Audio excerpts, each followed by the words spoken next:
A Preparation Sermon for the Communion by James Durham. On Isaiah 55, verses 1, 2, and 3, I will make an everlasting covenant with you, even the sure mercies of David. It is hard to conceive or express whether the things which the gospel offereth be the most large, or the terms on which they are offered be the most free. There is that, no doubt, in both together, which may make the beholder stay and wonder. Among many excellent offers of the gospel, that which is here is one very full and free. Would to God we could look on it suitably. But alas, we may fear that we shall rather leave the sweet words with a veil cast over the beauty, splendor, and luster of them, then lay them forth and unfold them as we ought, and as they call for. We would, therefore, look to himself, whose words they are, and beseech him to explain and make them out to us. That this text speaks of the gospel, of the times of the gospel, and of gospel mercies, we take for granted, and have good reason to do so, as on other accounts, so from Acts 13:34, which clearly holds out to us that these promises are not to be understood of temporal things. The 5th verse, withal, telling us that the offer of this grace promised shall be made to the nations. We may take up the words in these 4, or there is here a gospel cried fair, or market set out in 4 things. First, in the wares, wine and milk, that which satisfies, and is good, and fatness, verse 2. Soul, life, and the sure mercies of David, verse 3. These are the wares, which do all come to the same amount. If ye would know what that is, ye may consider David 2 ways. One is properly and personally, as he is the son of Jesse and king of Israel. It is the covenant which was made with him, a main article whereof was, that out of his loins there should one spring, who should sit upon his throne forever. And thus the sure mercies of David are Christ and his benefits. The other way that ye would look on David is, as he was a type of Christ, the antitype and principal covenanter, or confederating party with God. And so, in effect, it turns to the same thing, only this latter way is more clear. So then, we look on David here, as it is not unusual for the Scriptures to hold him forth, that is, as a type of Jesus Christ. And, indeed, the words following do abundantly clear it. For David, personally considered, was now long since dead and gone, and was not the witness nor the leader of the people. Therefore, it must needs be Jesus Christ that here is meant, mainly and principally at least, as is very clear, Acts 13:34. Christ then being looked on as here understood, the sure mercies of David are the sure mercies covenanted and bargained, to speak so, to Christ before the world was. And it plainly implies that there was a covenant or bargain betwixt the Father and the Son about the elect before the beginning of the world, whereof, as to the benefits therein covenanted to the mediator, the gospel maketh an assignation to believers in time. Second, we have the chapman, to say so, or the merchant to whom the wares are offered. It is he that thirsts, he that wants and would have. And if any serious poor souls should think that they are not suitably sensible of their wants, then, saith the Lord, let him that hath no money come. That is, plain divers, as we speak, or bankrupts that have nothing. Third, we have the terms on which all are offered to sale, and they indeed suit wondrously well with the merchant. Come, saith the Lord, buy without money and without price. Here, and your soul shall live, and I will make an everlasting covenant with you. There is, to speak so with reverence, not a purse opened in, nor a penny paid for the assignation of this bargain, though by Christ's satisfaction there was a very great, a very costly and dear price paid. When Christ came to buy and make a purchase of all these mercies for the elect, the market was very high and the prices were up. But when believers come by the covenant of grace to receive them, the market has come down, and the prices are fallen wonderfully low. That which stood him very dear is to be had by them gratis, very freely, even for nothing. 'Tis good that Christ was at the market before us. He hath cheapened the prices admirably. And lest any should think that though there be no merit, yet something must be to mollify the seller and to commend the merchant to him, it is said, let him come without money and without price, without money or money worth. He that hath no commending qualification is bid come. Fourth, we have the proclamation of this market.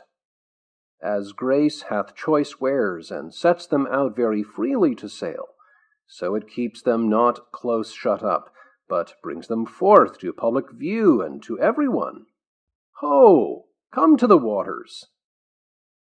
It inviteth all to come, as it were, to the shore, as if some fleet were come in with rare and rich commodities, for which men were to pay nothing. The proclamation is, come and buy without money. And, because grace will not easily take a naysay, there is oho and oyes prefixed. Ho, come and buy. But because there is dullness and slowness on our part, notwithstanding all this, there is an expostulation added, verse 2, Wherefore spend ye your money for that which is not bread, and your labor for that which satisfieth not? The assignation of the bargain and the offer of the wares are again urged. Come, and I will make an everlasting covenant with you. And to let us know that this is sure, he subjoins, verse 4, I have given him for a witness and leader to the people, that all who are sensible of their own inability to come may be heartened to it, in hope of his help to enable them. We shall only, in short, observe these 2 points of doctrine from the words. The first whereof is, that there is a most gracious and merciful transaction betwixt the Father and the Son, for the good and salvation of poor souls, even of all the elect, past before the world was. There are sure mercies bargained to David, for they are first his. This is clear from that part of the words, even the sure mercies of David.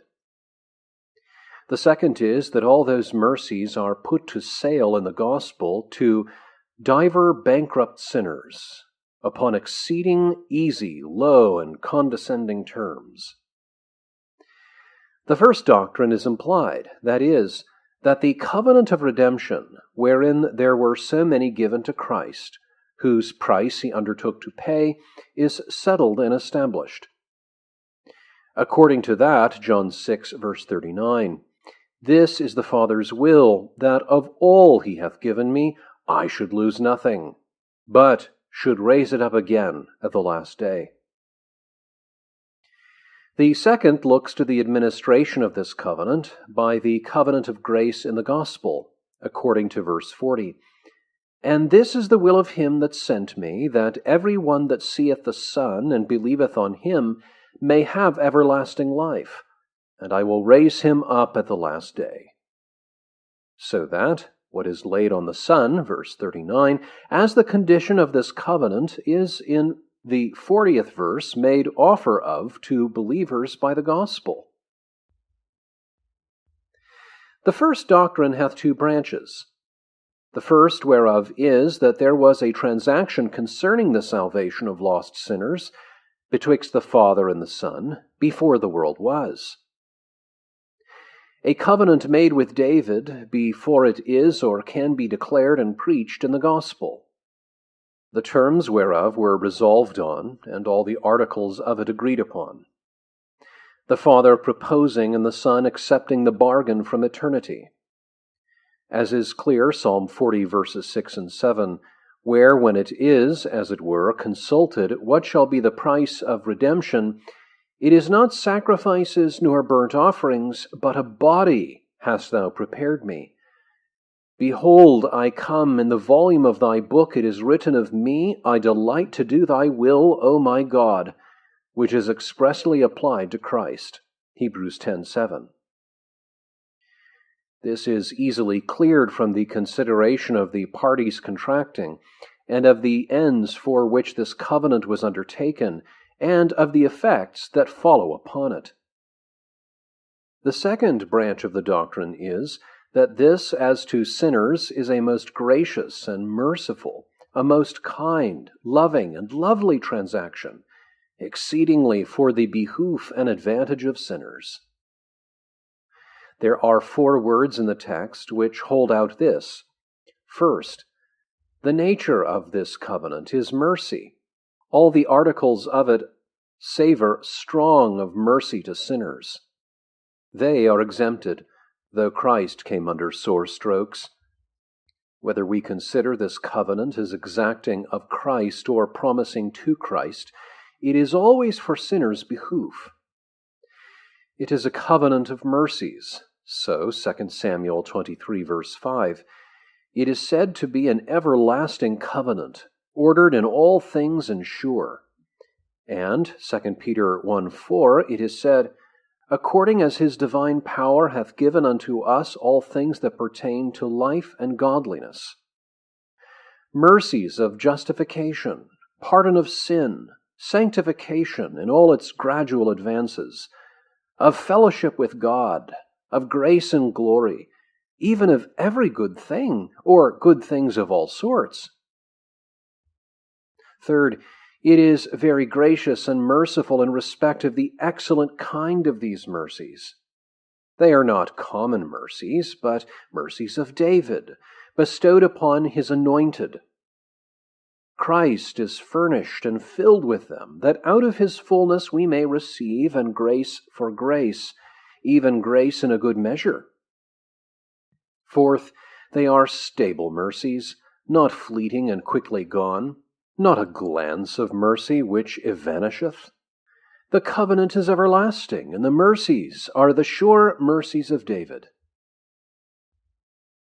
If we might particularly go through all the parts of this covenant, mercy will be found sweetly looking out in every article, clause, and circumstance of it. Look, first, more generally, to the whole of it. 'Tis all loving kindnesses and mercies to sinners. Look to Christ's sufferings and death. Oh, what mercy shines conspicuously there! To his qualifications for the discharge of all his offices. To his anointing with the Spirit without measure, there is great mercy there. To all the promises made to him, such as these, he shall see his seed. The pleasure of the Lord shall prosper in his hand. By his knowledge shall he justify many. He shall have a willing people, eternally to reign with him, etc. Are not these loud-speaking mercies? The grace and wisdom that is on the Father's side, and the grace and love that is on the Son's side, are all for the behoof and good of sinners. 'Tis all wonderfully behooful. Is it not great mercy to you believers that you were minded in this bargain? The Lord Christ, as God, neither needed nor was capable of any accession of grace. He took the relation of our Redeemer and Mediator, and as such, in the human nature, was filled with grace and bowels of mercy and compassion, that grace and mercy might look through that relation to us. Secondly, and more particularly, look to the rise of it. It bred in God's own bosom to speak so. John 3:16. God so loved the world that he gave his only begotten Son. that whosoever should believe on him might not perish, but have everlasting life. And the Son laid down his life out of pure love. There was no necessity on him to do so, but what he voluntarily came under. There was no motive from us to it, nor had he any adviser to it. Thirdly, look to the manner of his undertaking. It was very readily, cheerfully, and with vehemently ardent love, so that we may say of it, as of that chariot mentioned, Canticles 3:10, it is made of and paved with love for the daughters of Jerusalem. The elect being under the curse, Christ out of mere love undertakes to satisfy justice for them. Sacrifices will not do it. Rivers of oil will not do it. The firstborn of the body will not do it, nor satisfy the sin of the soul. What will do it then? Grace suggests that the Son shall become man and do it. And the Son saith, Lo, I come. Oh, what love and mercy are here! Fourthly, look to the contrivance of it, and there ye will find much grace and mercy. That it is made with a mediator, and with a mediator that is a surety. That the flock is bestowed on him and put under his custody. That the promises are made to him, and the price exacted from himself. Fifthly, look to the manner of executing it. What love, grace, and mercy shines forth in the Father in taking vengeance on his only begotten Son for us. What love in the Son in yielding to take it on, and in his leaving his manifest state of glory for a time, that he might undergo the curse, and in his doing all this with delight. Sixthly, look to the confirmations of this covenant, the oath of God on the Father's side, the death of the mediator on the Son's side. And he hath freely bequeathed it as a confirmed testament and legacy to us believers, and hath instituted sacraments to be seals thereof. Oh, what mercy upon mercy! Seventhly, consider the effects of it. It runs in the sweet streams of grace into the vast gulf and ocean of glory. Wonderful mercy! Eighthly, look to the parties confederating and covenanting. The Father, Son, and Spirit are all here, and 'tis grace and mercy that they covenant. 2. Who are the contrivers of it? Are not even they in their deep wisdom and in their exuberant, superabundant, and infinite grace and mercy? 3. What is the end of it? Even the praise of the glory of his grace, Ephesians 1:5. Grace bringing forth and manifestly showing here its great masterpiece. 4. As infinite wisdom and love contrive, so infinite power executes it. And when all these concur in this bargain, when the infinitely wise God, all the persons of the most glorious, dreadful, and adorable Trinity, as it were, set themselves to set forth the glory of free grace, to make angels and saints behold and admire in it infinite wisdom and incomprehensible love, what a rare piece must it needs be! And this is the end of it, as is clear. Ephesians 3:9 and 10.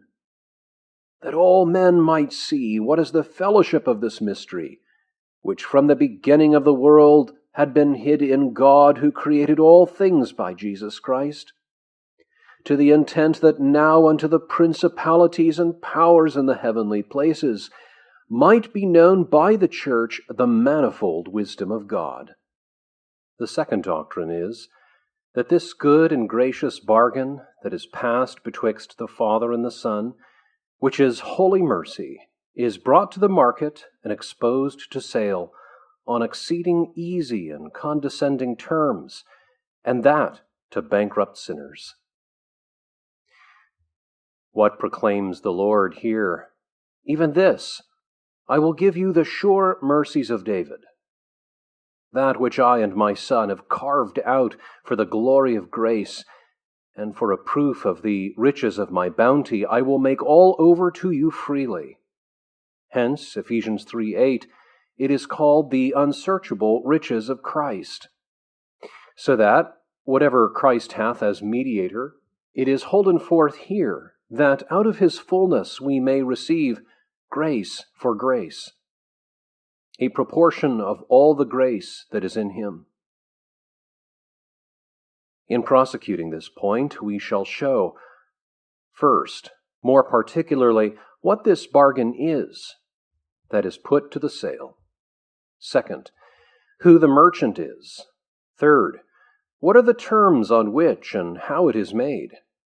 Fourth, what is the manner how the gospel puts home this bargain and lays Christ in his fullness forth upon stands in the marketplace, as it were, to speak thus with reverence of this divine mystery, that there may be free access to whosoever will come and buy these rare and rich wares and commodities.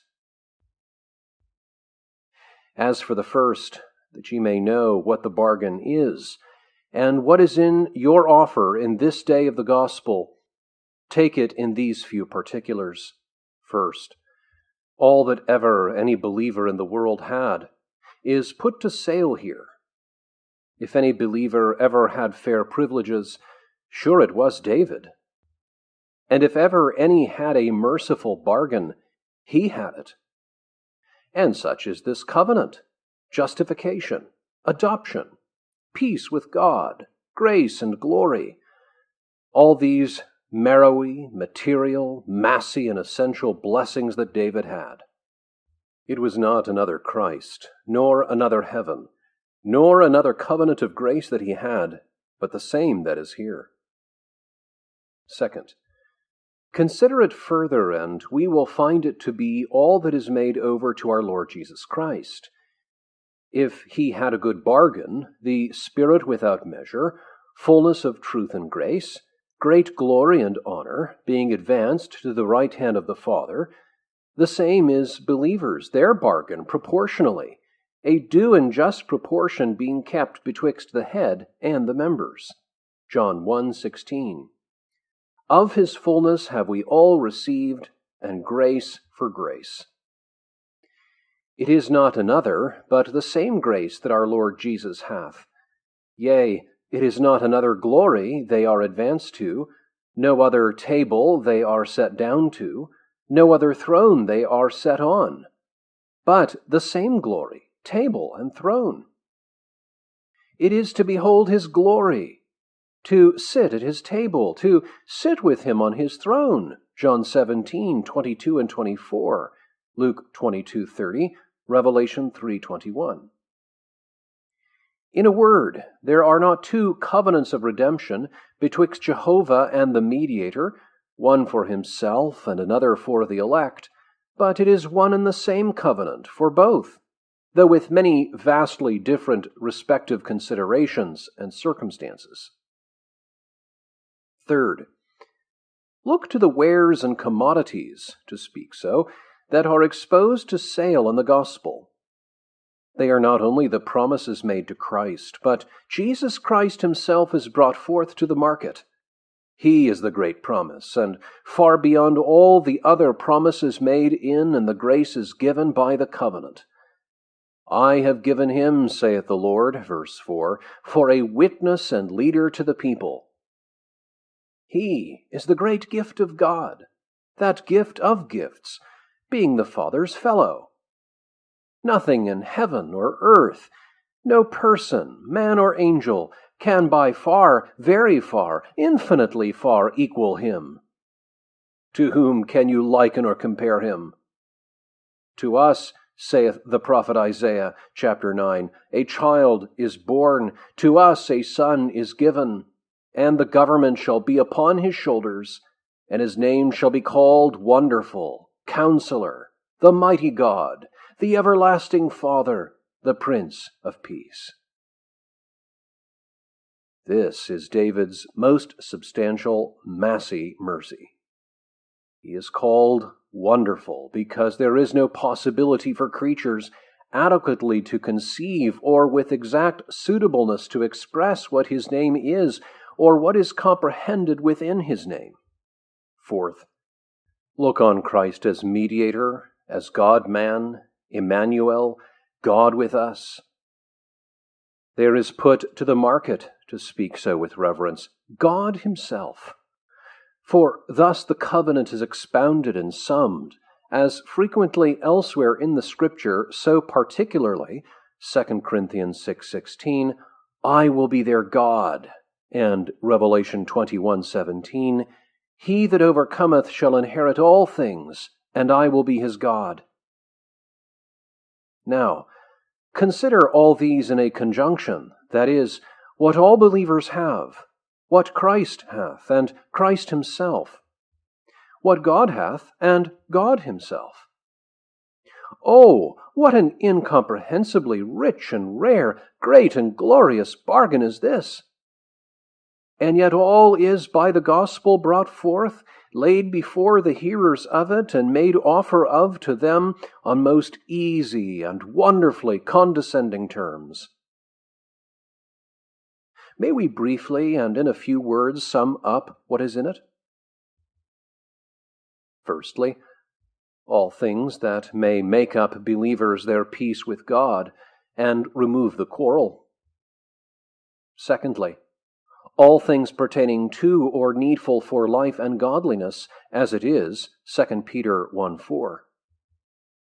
Thirdly, all things that belong to the comfort and consolation of believers, even strong consolation, as it is called, Hebrews 6:18. There is no want so great, but there is a supply for it here. No case so sad, but there is a comfort for it here. There is not anything that looks like a crack or uncertainty, but there is sufficient security for it here in this covenant, in this most full and wonderfully well-ordered covenant in all things and very sure, to all who are fled to Christ for refuge. Fourthly, there is in it what is needful and requisite to full satisfaction, to the solace, delight, joy, and complete happiness of the persons that cordially close with it, so that a soul can crave no more nor wish for more. It is even all their desire, as David saith of it, 2 Samuel 23:5, 'tis mensura voti, nay, ultra mensuram voti. It never entered into man's heart to conceive, much less to desire it. It makes the soul say, as it is, Psalm 73:25, whom have I in heaven but thee? And there is none on earth whom I desire besides thee. It hath all things in it, as it is, Revelation 21:7. He that overcometh shall inherit all things. For if God and Christ, grace and mercy be in it, is there anything amiss? Or can there possibly be anything wanting in it? May I not very confidently ask you, is it not a good bargain? If the Father, Son, and Holy Spirit, grace, heaven, and glory be a good bargain, this is, then, most certainly a good bargain, a wonderfully good, matchless, and none such bargain. And is not this gospel, whereby all these great things are brought to the market, good news? Take heed, then, that ye receive not this grace in vain, that these wares, worthy of all possible entertainment and welcome, stand not before you unbought. I say again, take heed that ye receive not all this grace in vain, that these precious and costly wares go not from the market unbought up. Secondly, who are the chapmen or merchants? You would have readily thought that such wares would have required mighty monarchs, great statesmen, learned philosophers, or holy kings, prophets, apostles, and great men. And yet the proclamation is, for grace cometh ordinarily in the lower way, Ho, every one that thirsts, and he that hath no money. These are the merchants who are meet for this rich ware. Are there any that want what may make them happy, and would fain have? Are there any that have their peace to make with God? Any that have not their interest clear and made sure? Any that are wrestling with a body of death and groaning under it? Any that fain would have sin pardoned and subdued? Any that would have grace, heaven, and glory, and have nothing to give for all these or any of them, and who have spent many years labor in vain and to no purpose to come by them? 'Tis to you, even to you, that all these rich wares and rare commodities are in a special manner offered in this cried fair of grace.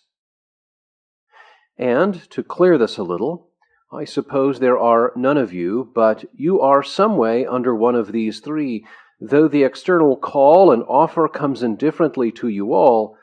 You are either, first, senseless and secure, and to you the gospel says, How long, ye fools, will ye love simplicity?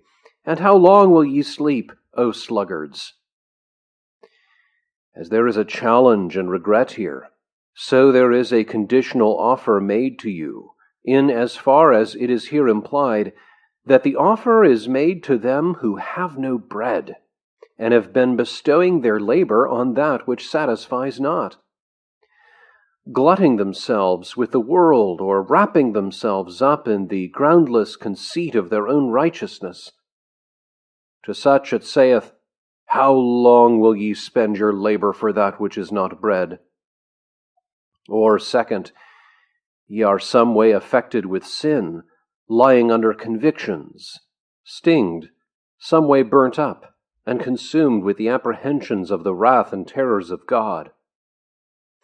The word which this offer hath to such is the very first in the proclamation, Ho, every one that thirsts, come. And as we expostulated with the first sort, that is, senseless, secure, unconcerned, proud, and conceity standers aloof, so we bid you earnestly come. And if he shall say, Your conviction hath no edge with it, it is not deep enough, we answer, Let him that hath no money come.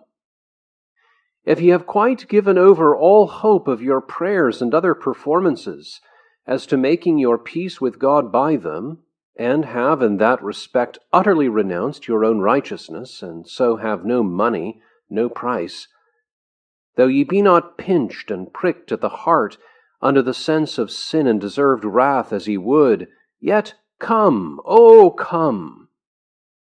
Or 3, ye are such as have taken with your sin in lost state, and are in some measure, though but faintly, at least to your own apprehension, stirring towards Christ, and would fain be at him.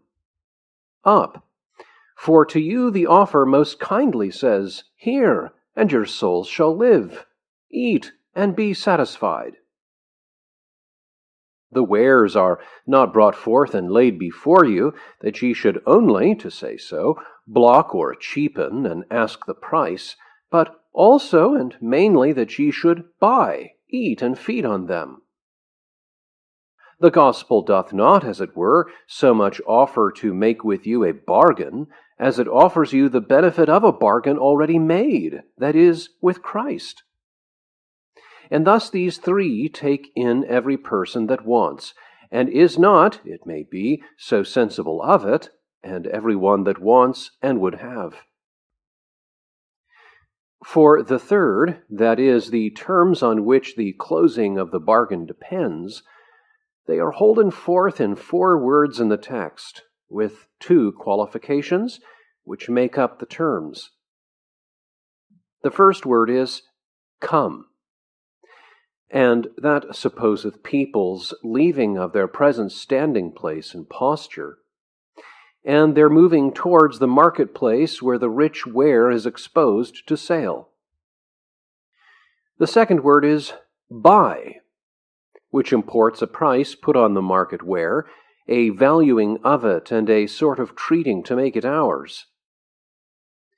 The third word is hearken, incline the ear, to wit, to God and to his word, to believe and receive it, and your soul shall live. And the fourth word is, I will make an everlasting covenant with you, which implies an engagement by covenant to the Lord, after hearing and inclining the ear to his word, a striking of hands and closing with the bargain. Add to these qualifications, that is, coming, buying, striking hands, as it were, and closing the bargain, and that without offering money or price, money or money worth, without offering or giving anything less or more in compensation. Fourthly, let us see how the gospel puts all this to the market, so that where it comes, those that are called must either close the bargain, or it will be their own fault. 1.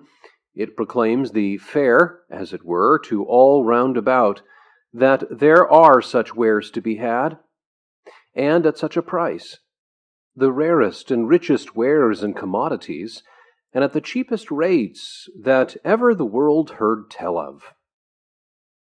2.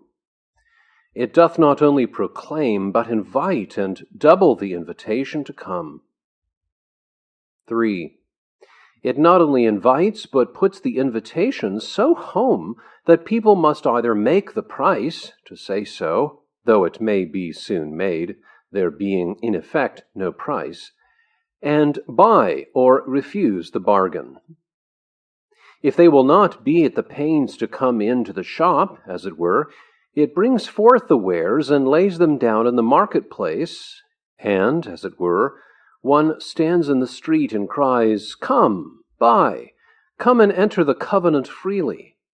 And this it doth by a frank offer, by earnest and persuasive inviting, and by the easy conditions that it proposeth the bargain on. It stands in a manner with arms stretched out, ready to receive all comers very freely, whatever their poverty, wants, and necessities be. It craves no more but that we willingly take what he offers to put in our hand. The righteousness of faith saith not, Who shall ascend to heaven, or who shall descend to the depth?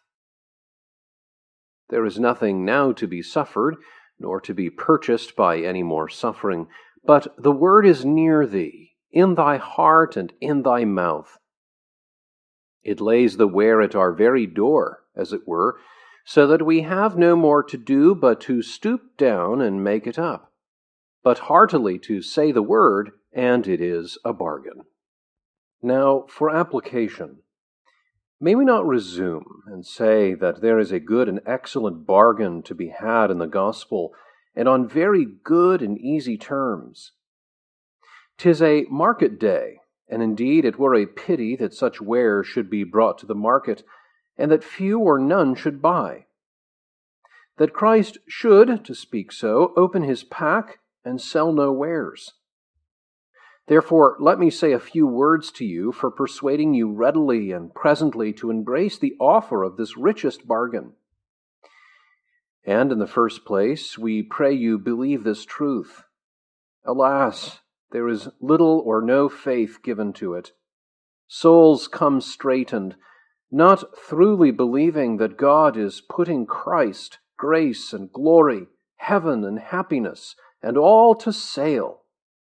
These are days of the Son of Man in a special manner, wherein Christ's fleet, to speak so with reverence, is come home. The shops are now well furnished with rich commodities. All his stands are set out and full of grace. Secondly, wonder that God hath condescended to make offer of such a bargain to us. That which cost Christ so very dear is offered so exceeding cheap to us. Thirdly, we exhort and obtest you that while these choicest wares are set to sale, ye receive not this offer in vain. Are there any merchants here for such wares? Here is the market. The wares are good and sufficient, and the terms very easy, and the price wondrously low, even so low that it comes to no money, no price. Can ye possibly wish a better bargain or more easy terms? Are there any chapmen that want money, any that are thirsty? Then come. Yea, be the frame and disposition of your heart what it may be, if you would have it righted, come. There is here that which will make you rich and happy, here and hereafter. Are there none of you that will seriously ask what the Lord will say, what Christ will take, as it were, for these wares, or what are his terms, with a sincere resolution to take them on these very terms? Will you not be prevailed with to make experimental trial what it is to have Christ made of God to you wisdom, righteousness, sanctification, and redemption? Are there none among you all that have sins to be pardoned, wants to be supplied, strong and stirring corruptions to be subdued and mortified? Is it possible that so many are come hither for the fashion? Are there none living at distance from God, nor under his curse really, or to their own apprehension, that would have the distance and curse removed? Are there no weak graces to be strengthened? If there be any such merchants that have a mind and heart to the wares, I say to them from the Lord as his herald, Ho, every one that thirsts, and he that hath no money, come. This is the scope of the gospel, and the preparation for Christ, and also for the communion that it calleth for from poor souls that would fain close the bargain and set their seal to it, and would have God's seal set to it tomorrow by taking the sacrament. Speak, what say ye? Pose and put your hearts to it, to declare if they be indeed willing and well content to make and hold the bargain on his own terms. If they be so, as there is all the reason in the world they should, then I say ye have a good bargain. I say again, speak, pose your hearts, if ye will make and hold the bargain on these terms or not. There are these things that do singularly commend this bargain. 1. The excellency of it. Ye will go through all the markets in the world, ere ye get such rich mercies, of so rare a kind, so sure and so cheap. Ye would, belike, think much to have so much land, gold, or money, but what are those to this bargain? Those will evanish and turn to ashes, when this will endure and abide with you forever. What are ye doing? Who are like so many horse leeches, sucking up and glutting yourselves with the world, or living securely and carelessly, or patching up your own righteousness? Is there any of those bargains like this? We appeal to your own consciences, and nothing doubt but they will one day bear witness against you, that ye heard of such a bargain, and had it in your offer, and yet willfully refused to accept of it. 2. Is there any bargain more suitable for you who have your peace to make with God, for you who have corruption lively in you, than to have a king, captain, and conqueror to bring it down, and to trample on it, after he hath as a priest reconciled you to God? Is there any more suitable bargain for you, who have your own pinches and straits, and your comforts at a very low ebb, for you who have wants which cannot be numbered, and who cannot of yourselves command one staid spiritual thought? If you were perfectly righteous and fairly landed in eternity, you might possibly think the less of it, though even glorified saints put a great value on it, and glorious angels admire it. But that sinners dwelling on earth in cottages of clay, whose habitation is in the dust, should think little of it, 'tis strange and even stupendious. Is there, or can there be, a more suitable bargain for you that want money? Is it not exactly calculated for your case and shapen out for you, so as in everything it may meet with your wants, difficulties, and objections? 3. Are not the terms most reasonable? No great thing is sought for from you. If a lordship or a kingdom were offered to a poor man for a penny, that hath no money at all, it would signify nothing at all to him. But, behold, here peace and pardon, grace and glory, even all good things are offered to you freely. 4. Is not your necessity such that ye cannot be well without it?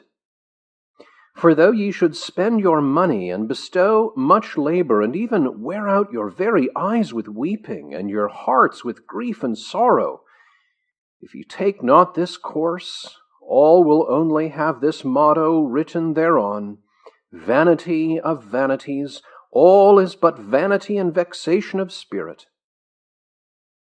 When ye come to feed on it, ye will find it to be but wind. If peace with God, if God and Christ, if grace and glory be necessary, then this bargain is necessary.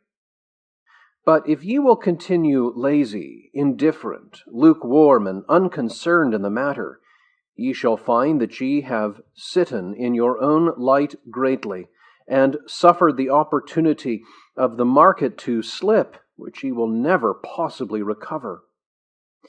And therefore, for the Lord's sake, let neither legal weeping, carnal fear or sorrow, hypocrisy, self-conceit, nor mistakes of Christ and of free grace divert you from making this bargain. But seek grace, come over these and all other obstructions, and while the market lasts, come and buy without money and without price. It is hard to know how long your day shall last. There are many countrysides and cities, in the streets whereof these packs, to say so, of rich wares were opened up, laid forth and exposed to sale, that now for many years, yea, for several ages, have not heard of them, nor the gospel preached. What, at least in purity and power, is now in Jerusalem, and in the 7 famous churches of Asia, but the voice of terror, and, as it were, the squeaking of owls. And, seeing God is not slack, as men count slackness, what know ye, when the kingdom of God may be taken from you and given to others, and when he will cry, to speak so, pack and go? Every day is not a market day. Every Lord's Day is not a communion day. Many congregations in Ireland and elsewhere have sadly found this, wherein it hath come to pass that great scarcity and want are come, where there was once great plenty. And, to press this a little further, we may, in the first place, ask, whereat it sticks and halts? I tell you, that there either must be a bargain, or it must, and will sometime, be known where the blame lies. Were it but the bare reading of these very words, they bring the invitation and offer to you. And will ye dare to cast at the wares, or the terms on which they are offered? Grace brings a good bargain to you, and stoops very low with it. For, 1, it will not stand with you on bygones, if now you deal honestly. The sure mercies of David will cover and blot out those. And if any of you think that ye have much debt on your head, as who hath not, it will not upbraid you. The iniquity of Jacob shall be sought for, and shall not be found. There shall be, as it were, scores drawn through them. Your accounts shall be all dashed out by free grace's pen. This is a cried fair and proclaimed market of free grace, from which no honest comer shall be secluded, thrust back, or sent away empty. For here an empty purse needs not make a blate or bashful merchant. 2. Grace stands not precisely on four preparations, where souls honestly and sincerely come, as that ye have not been so and so humbled, and have not such and such previous qualifications, as ye would be at. Nay, some way it excludes these, as offering to bring money and some price, which would quite spoil the nature of the market of free grace. Nay, yet, I say further, if it were possible that a soul would come without sense of sin, grace would embrace it. Sense of sin being no condition of the covenant, but a physical, to speak so, qualification of the covenanter, and grace is free to them that want it. And let it be supposed to be in a person void of grace and still in unrenewed black nature, 'tis there but a splendid sin, as those shadows of moral virtues in all merely natural men are. Grace can, at the instant of coming, create qualifications. There could readily be no qualifications in Zacchaeus when he was on the tree. Yet Christ tells him, salvation this day is come to thy house. 3. Grace stands not on the want of any effect of faith where it calls to believing. It will not stand on darkness of interest, nor on want of progress and sanctification, nor on things being out of order. For, where it comes, it puts things in order. It will be no relevant exception for a person that hath not closed with the bargain, and hath not embraced Christ, to say, Alas, I have no love to God, to the godly, and to his interest. Because grace can say, Thou hast not closed with Christ, and so canst not have the effect before the cause. Come and close, and these and other effects shall follow. 4. It stands not on degrees of faith, nor on the strength, firmness, and height of it. It will take little, even a look or a glance of the soul's eye that sees not clearly, according to that memorable word, Psalm 34:5, they looked to him and were lightened. The more that souls look to Christ, their eye grows the clearer. It will take an honestly willing mind and hearty consent, though the ability be very little, a receiving or a sincere minting at receiving of the offer. Him that cometh, or is really a coming, though he be not yet come, at least as he thinks, but is with the prodigal, still, as he apprehends, afar off, will Christ and grace in no case cast out.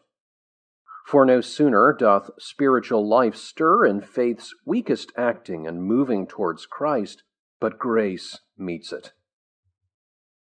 5. It stands on no concomitants. Though there should be many idols and lusts raging in the person, if there be a real consenting by faith to the bargain, with a sincere resolution to abandon all these, grace will not send him away empty. Or, if the man say, Lord, I believe, help my unbelief, that is a done bargain. Nay, were it to come with many spiritual issues and sores running, and with fear to presume, and, as it were, to steal a hint of Christ, not to speak a word to him, but to touch him, he will not be angry nor upbraid, but will say, Go in peace, thy faith hath made thee whole. We may ask yet further to the recommendation of grace. Firstly, was there ever a merchant that came to the market with that purpose, to buy on its own terms, that went away empty and without wares? If all the congregation of the firstborn were put to it, they would be ready to bear witness that grace never stood with them on any qualification in them when they came honestly. Secondly, I would ask, was there ever any that had ventured honestly on it whom it misgave, that hazarded, to speak so, and yet fell by the way, or that ever repented themselves that they hazarded and entrusted their souls to this bargain? Thirdly, let me ask, was there ever any that took hold on and gripped it, in whose hand it brake? The bargain and covenant is everlasting. The mercies are sure mercies, once sure and always sure, once rich and forever so. It was and is a covenant well ordered in all things and sure. Blessed forever be the contriver and surety thereof. Some may possibly think that this doctrine looks to be somewhat lax or loose, but sure grace is not lax. For as we may say of God's power, is anything too hard for him? So we may say of his grace, is anything too free for it? Only abuse not grace, prostitute it not, turn not your back on it, neither turn it into wantonness. If he look on grace and cheapen only, and do not buy, or if he bid for one piece of it only, and not for all, woe unto you, that ever it was offered unto you. What would ye be at? Is it holiness, heaven, and happiness, and that freely? They are here. Is it Christ, and Christ freely, and all that is his? He is here in your offer. What means then this whining, to speak so, and standing so much on terms, as if the way of grace were a hard, untoward, unpassable way, and as if God were a hard master? Nay, 'tis a good, soft, sweet, easy way, and plain to them that walk in it. And God be the best master that ever, rich or poor, served, and the easiest to serve, and the best to please, where there is sincerity and willingness to live honestly. He pities and spares all upright-hearted servants, as a father pitieth his children, and a man spareth his son that serveth him. And if any think they find it otherwise, 'tis most certainly their own fault. Therefore, I beseech you, study first to be in case to take grace's wares home with you: repentance, faith, hope, love, mortification, meekness, patience, etc. These things are in the covenant betwixt Christ and you, and set to sale in the market. Second, be making ready, for the market is ready. Many shops, as it were, are opened, and much precious ware laid out. Bring empty vessels, and not a few, that ye may carry them away full, that ye may take a rich loading home with you. Though you take up never so much of this ware, it will never be missed nor grow the less. And indeed it is a part, and a considerable part, of our preparation for the communion, to be rooted in the faith of these great things, and to get our affections stretched, dilated, and widened to receive them, to get the everlasting doors cast up, that the King of glory may come in, that when he calls for entry, the doors may be opened at the very first knock. Third, if so be your desires be stirred up, and your appetites quickened in any measure, there is nothing that will more effectually and powerfully stir them up, provoke and sharpen them, than grace believingly looked to and improved. Longing to see his power and glory as they have been seen by his people in the sanctuary would notably make way for him. Pleading and working with your own hearts alone will not do the business, but grace employed and made use of will do it effectually and to purpose. And the more grace you draw forth out of Christ's fullness and drink, so much the better. It will be, to speak so, no forestalling of the market. Neither will the sweet savor of the perfume be the weaker or less tomorrow, that ye break the box of this precious ointment tonight. Now, God himself, who proclaims the fair, sets the market, and exposeth the rich where to sail, give you wisdom to prove wise merchants to your eternal advantage and upmaking.